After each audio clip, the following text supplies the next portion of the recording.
que no son de corte, como he dicho, ni científico, ni de riesgo, ni técnico, ¿no? Y queremos que estos argumentos formen parte de la gobernanza de la biotecnología y de la innovación científica y tecnológica, ¿no? Entonces, bueno, pues son esas de alguna manera las condiciones que hacen falta para que cambie, ¿no?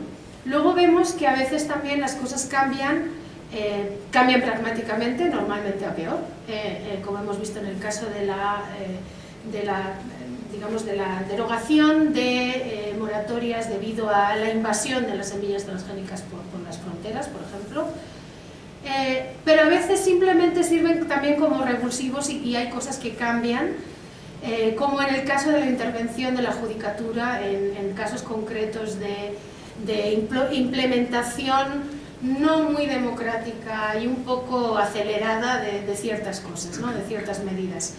Y eso también cambia los términos del debate, hace que muchas personas tal vez que antes no lo tenían claro lo tengan, o intervengan, o se enteren por lo menos, es parte de la información, pero también van cambiando las tornas, y esa es otra cosa que debería cambiar en países democráticos, ¿no? Cuando los gobiernos se dan cuenta de que el pueblo va por otro lado y que los votos también se pueden estar yendo por otro lado, de eso se trata la política al final, ¿no? De que les voten.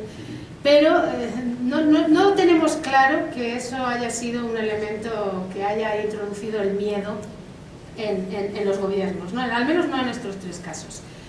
Sin embargo, si pensamos que hay una receptividad por parte de la comunidad científica, al menos a abrir un diálogo sobre su responsabilidad, su contabilidad, es que nunca sé. Rendición de cuentas. Rendición de cuentas, gracias. Nunca he sabido cómo se decía eso. Rendición de cuentas. Sobre rendición de cuentas, sobre comunicación no de arriba abajo, sino en paralelo y de dos vías, con los sujetos que van a ser al final los beneficiarios o no beneficiarios de lo que ellos están inventando o descubriendo o desarrollando, ¿no? También entendemos, y ellos mismos lo dicen, que tal y como está organizada la ciencia, la tecnología y el desarrollo tecnológico hoy en día, con la aceleración que les impone el proyecto neoliberal económico al desarrollo de la ciencia y tecnología y la presión de las carreras científicas, les resulta terriblemente difícil no operar en los términos en los que están operando ahora mismo, ¿no? Que realmente tendría que haber, volvemos a lo mismo, una voluntad política desde arriba para que ellos pudieran realmente reestructurar la forma del desarrollo científico, ¿no? Que como individuos, tal y como está la cosa ahora mismo, no pueden. O sea, realmente es que uno los entiende también en el sentido de que eso es o así o te quedas en la calle. Entonces, bueno, tal y como está el asunto y con familias que alimentar, pues así está la cosa, ¿no? Pero habría muchas cosas que se podrían hacer, pero pasan por la voluntad política, por la vocación democrática, por la participación, por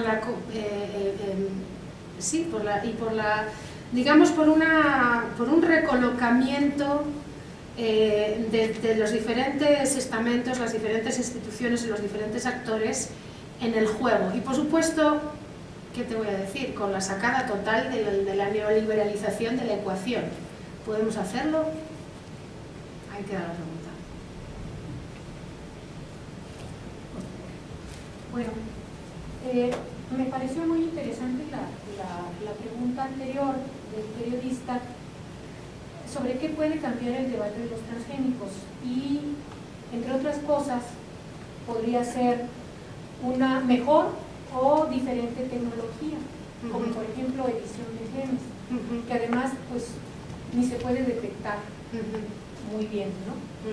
Entonces eso por un lado, ¿no? O sea, normalmente pues la técnica lleva un avance, empieza la oposición y hay esas opciones ahora, y a lo mejor son mejores, y eso podría cambiar el debate de los transgénicos.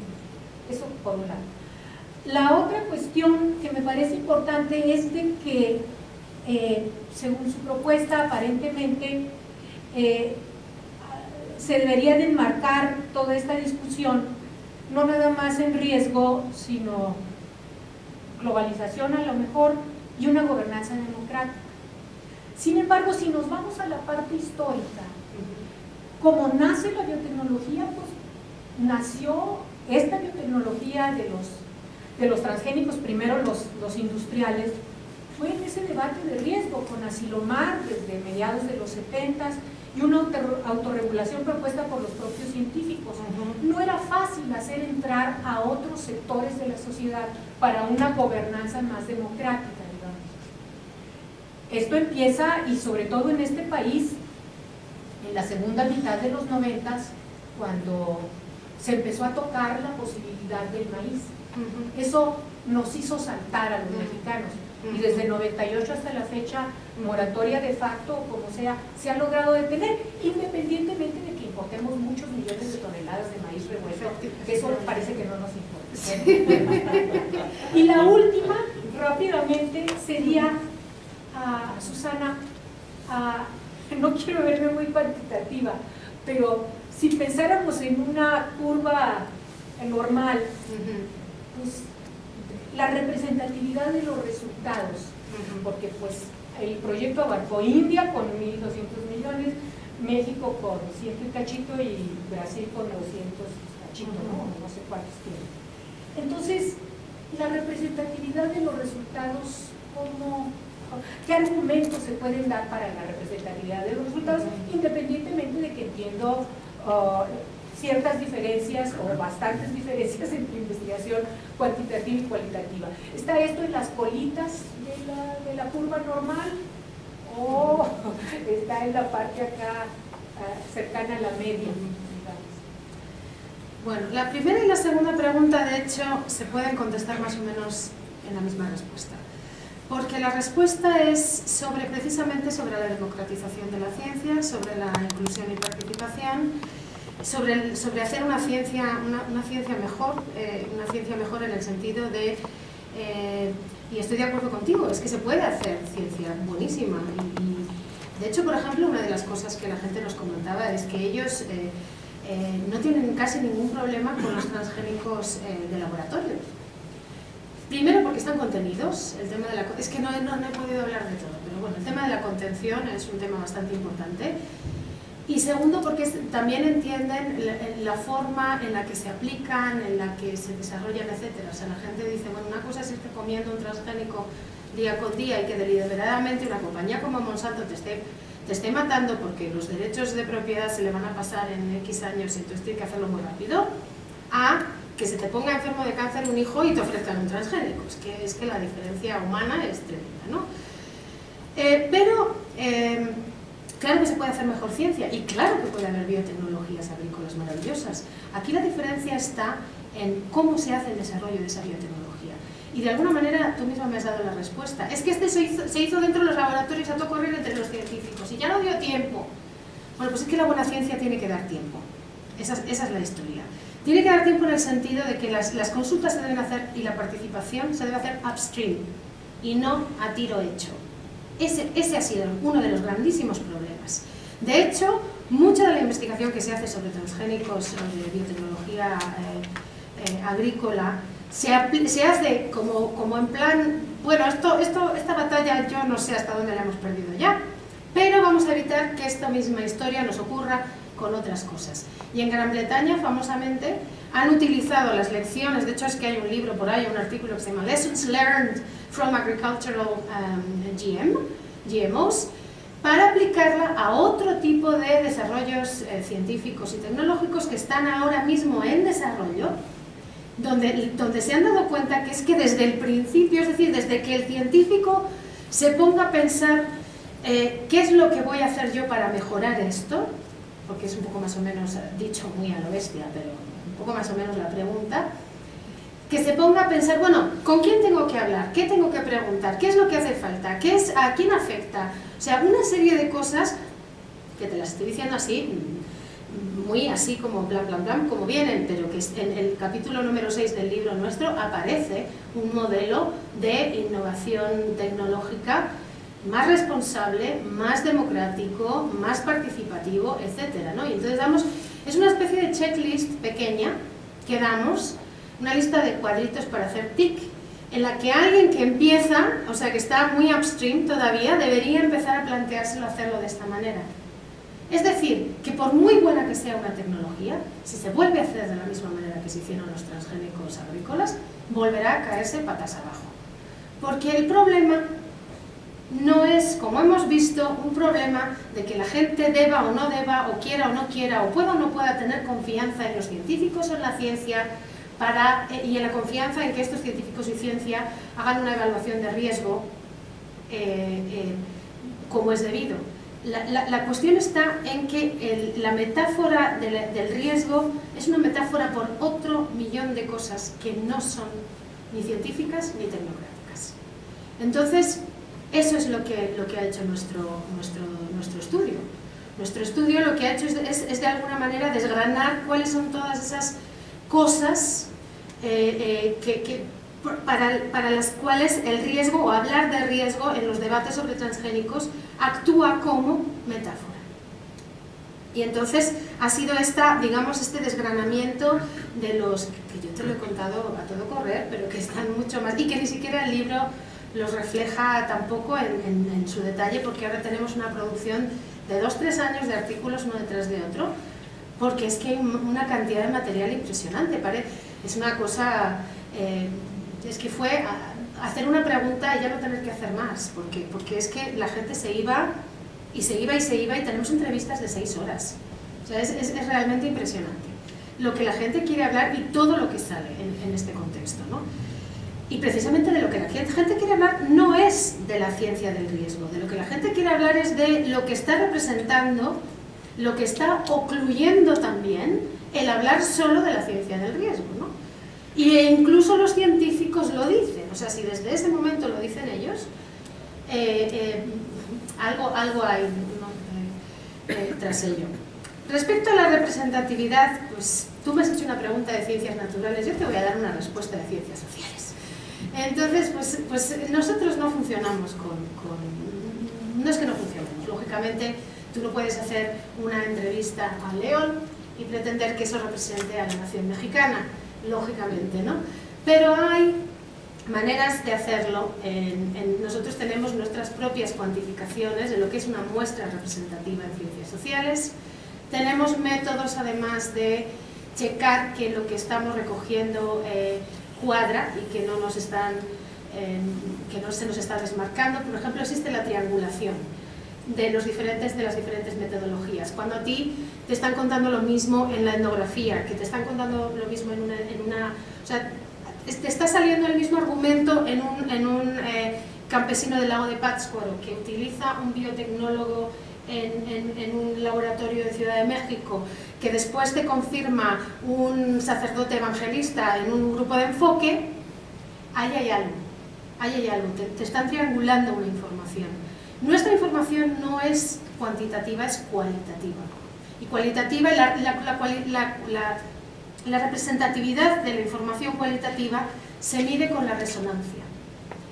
La resonancia es lo que te he dicho, ¿no? La resonancia se mide a través de la triangulación, a través de pues eso, ¿no? Del chequeo de datos.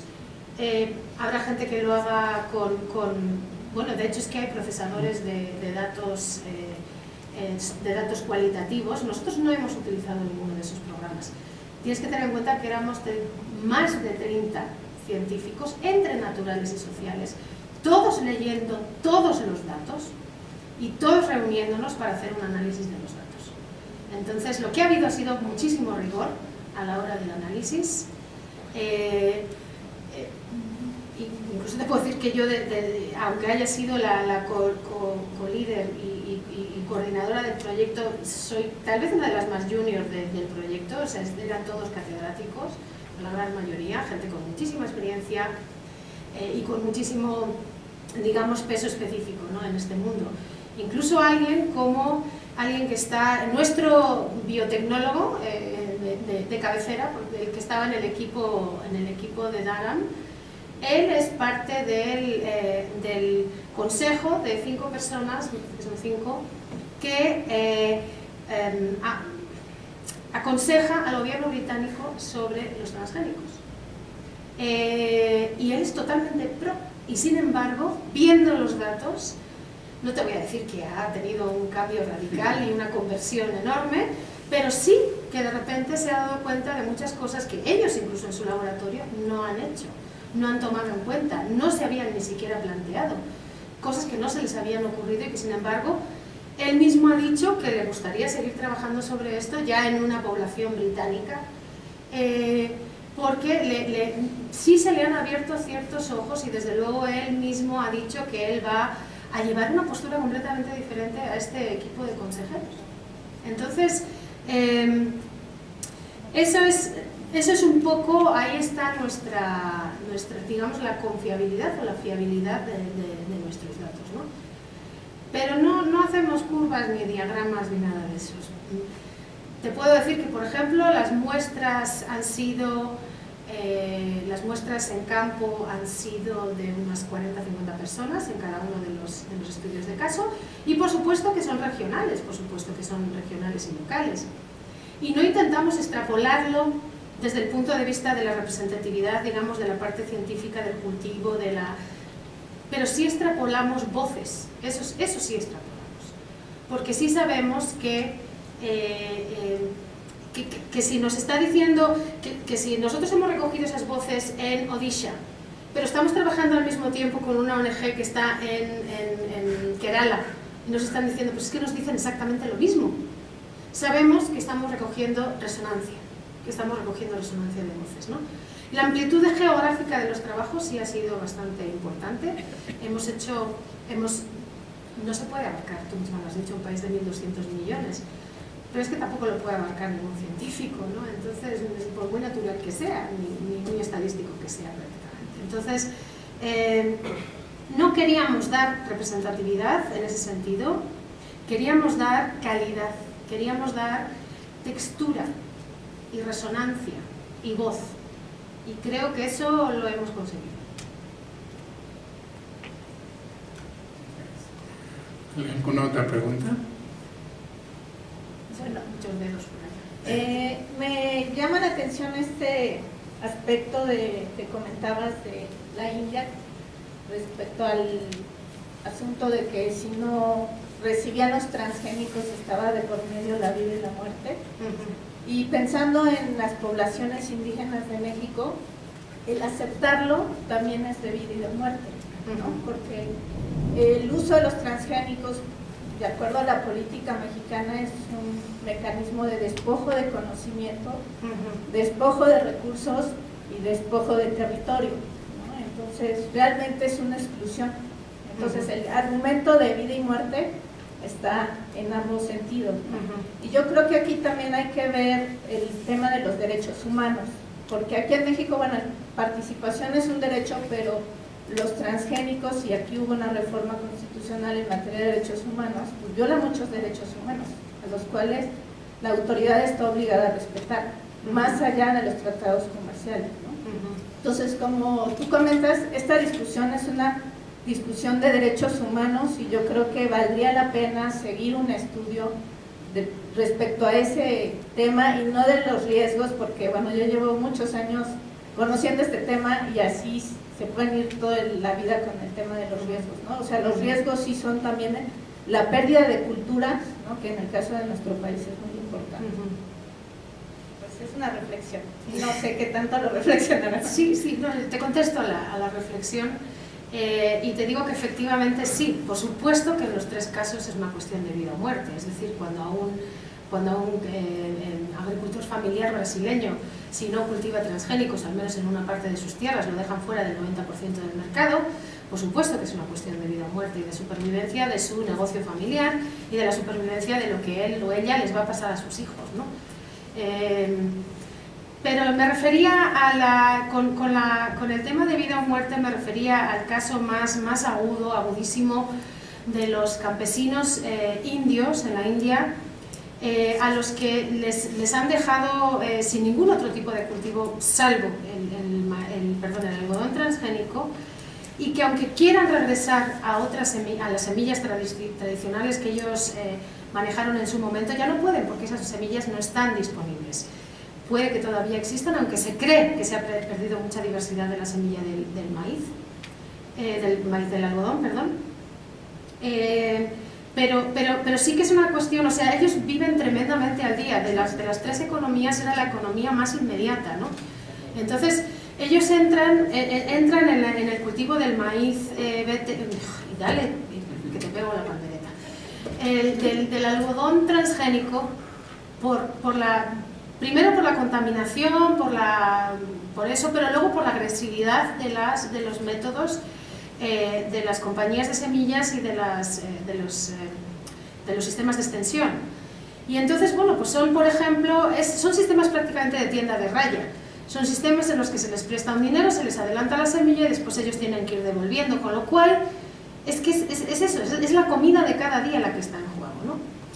En el caso de México, claro que sí, estoy completamente de acuerdo contigo que el dejar, o sea, el quitar las habilidades, el quitar las semillas, el meterse en esta dinámica de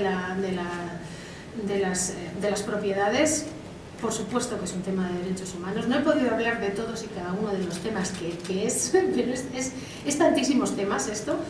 Y uno de ellos, por supuesto, es toda la discusión de los derechos de propiedad, de quién es propietario de qué, de quién es propietario de las semillas, del agua, de la tierra. Es ahora mismo una discusión tremendamente vigente en México, tengo entendido, con todo este tema de la privatización del agua. Entonces, claro que lo es, pero existe el elemento un poquito más diferido en el caso mexicano. Es que en el caso de la India, si ellos se salen de un año para otro del algodón BT, simple y llanamente ya no van a vivir. Y en la India ya no hay ningún tipo de forma de sobrevivir. No la hay, no existe. No existe esa posibilidad. Todo el mundo vive, bueno, estos pequeños campesinos marginales viven al nivel de la supervivencia realmente cotidiana, ¿no? Entonces no existen todos los sistemas además no se pueden guardar las semillas y no te puedes comer el algodón.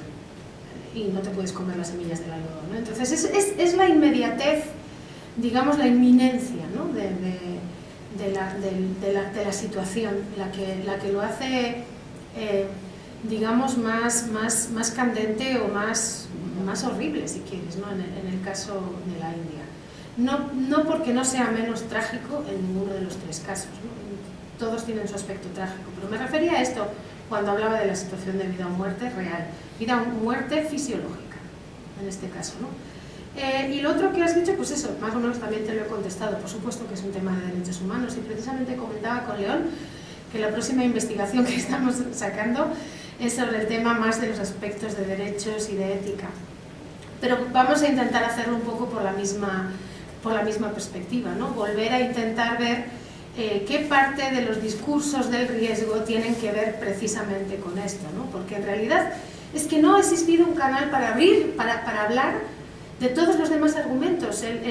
Digamos, el argumentario se cerró muy pronto en el tema del desarrollo de la biotecnología y se cerró a lo científico y a lo tecnológico.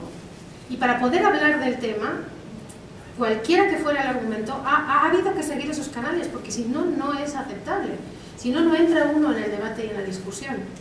Entonces, lo mismo que sirven de metáfora para unas cosas, sirven de metáfora también para otras. Pero vuelvo a repetir, es que lo curioso es que sirven de metáfora para los mismos científicos.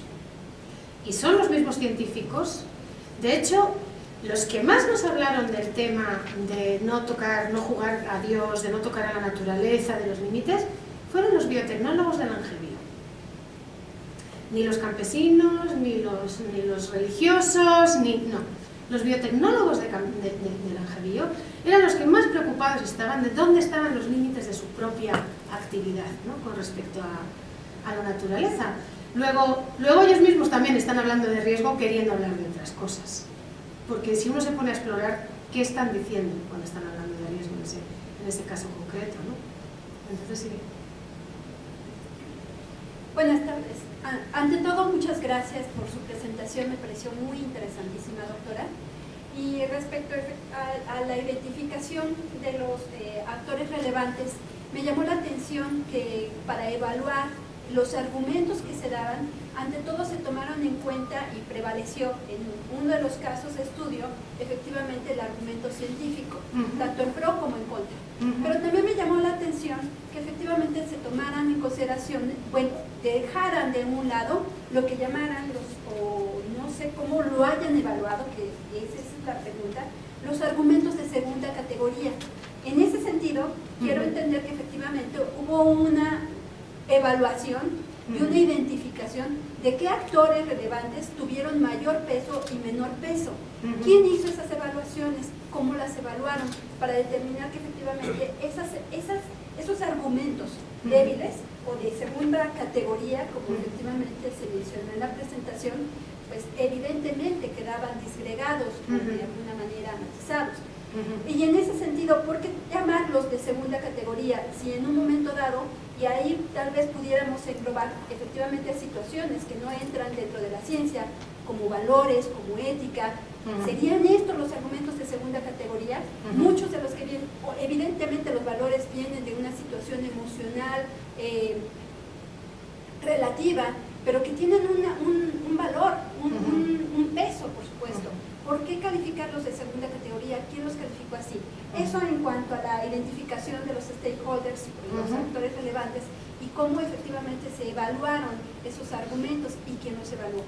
Por otra parte, me gustaría hacer un comentario sobre esta situación de los riesgos, que también se discrimina mucho, se toma como un argumento no positivo, no científico, cuando me parece que es una situación eminente que se debe tomar en cuenta cuando se trata de hacer una construcción democrática de este tipo de tecnologías, porque evidentemente, usted lo ha dicho, la evaluación es hacia el futuro, lo que estamos viendo hacia el futuro, y no muy lejano, es un futuro realmente cercano, que propiamente nos alcanza día con día. Entonces, esto es en cuanto al segundo argumento, y la primera pregunta, si me sucede. Gracias. Pues igual no lo he dejado del todo claro, pero precisamente lo que estaba diciendo es que las personas, cuando he hablado de segunda categoría, igual debería haber hecho así, más claramente, porque no es ni muchísimo menos nosotros los que hemos catalogado ni clasificado argumentos en categorías. ¿Quién los clasificó? ¿Perdona? ¿Quién Ellos mismos, los mismos. Ellos mismos. Sí, esto es más notorio en el caso de la India, sobre todo. Te tendría que explicar, bueno, si hubieras asistido al ¿cómo se llama?, al taller que hicimos en Nueva Delhi, te hubieras dado cuenta te hubiera quedado meridianamente claro. En el caso de la India, estamos hablando de una sociedad de castas. Yo no me había dado cuenta, yo nunca había estado en la India, ¿no? Entonces fue tremendamente ilustrativo estar en una sociedad donde realmente las divisiones sociales están escritas a fuego sobre la piel de la gente. Es impresionante, ¿no? Y entonces, digamos que la élite científica, básicamente son brahmanes, ¿no? O sea, son las castas altas. Y bueno, es que es una situación que en este caso nada tiene que ver con la ciencia, y tiene mucho más que ver precisamente con el elitismo y con la distribución, digamos, de valor y calidad que las personas se dan a sí mismas y dan a otras dentro de la India, ¿no? y las castas. Entonces, estamos hablando de un grupo social tremendamente dominante, que además domina la ciencia, y que entonces está tremendamente acostumbrado a clasificar a todo lo que está por debajo como sin importancia, y desde luego no como con tanta importancia. Entonces, haya habido, digamos, una especie de casamiento entre el valor que se autootorga a la ciencia a sí misma y el valor que se otorga a un grupo social a sí mismo, que en este caso son coincidentes, ¿no?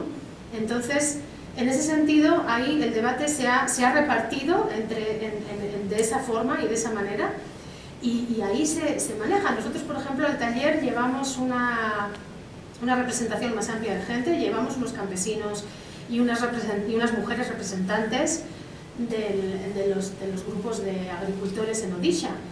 Nos sentaron en una mesa aparte y les tuvimos que dar de comer aparte. No había manera ni siquiera de que convivieran en el espacio y en lo social. Imagínate entonces sus voces y sus argumentos, qué tipo de peso específico pueden tener en un contexto así, ¿no? Entonces, es un análisis que tiene que pasar por lo social y lo cultural, al mismo tiempo que tiene que pasar eso, ¿no? O sea, el análisis de la ciencia en la India y de la autoconsideración y autoevaluación de la ciencia en la India tiene que pasar por este tipo de consideraciones, ¿no? Son ellos los que consideran que cualquier otro tipo de argumento es de segunda categoría. nosotros simplemente reflejamos lo que ellos decían. Por supuesto que si todo nuestro trabajo se basa en recuperar los argumentos socioculturales, éticos, morales, religiosos, etcétera, que no son los argumentos científicos de riesgo, y ahora te contesto la segunda pregunta, en ningún momento hemos considerado que los argumentos clasificados como científicos de riesgo sean menos importantes.